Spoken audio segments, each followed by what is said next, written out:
risking is better than regretting. This life we've all been waiting for. This life I'm not Hindi lahat ng risk pwedeng i-take, but lahat ng risk may kapalit. It's either you win or you learn. Natakot ka mag-risk because of your what-ifs. Hindi mo tinuloy yung mga balak mong gawin. Kasi nga, kinakain ka ng mga what-ifs mo. Pero take note, taking a risk may hurt you. Pero, it may lead you to a better version of yourself. Okay lang mag-risk at matalo kesa hindi nag-try at all. Diba?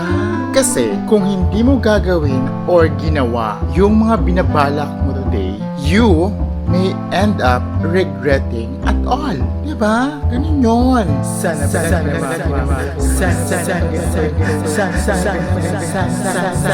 Che, kaso, it's too late when you realize na sana sinubukan ko. Na sana trinay mo man lang kahit konti. Diba? Ganon. Kaya naman, remember this, okay? It's okay to try and to fail. That not trying at all. Kasi hindi mo sinubukan. Talo kaagad.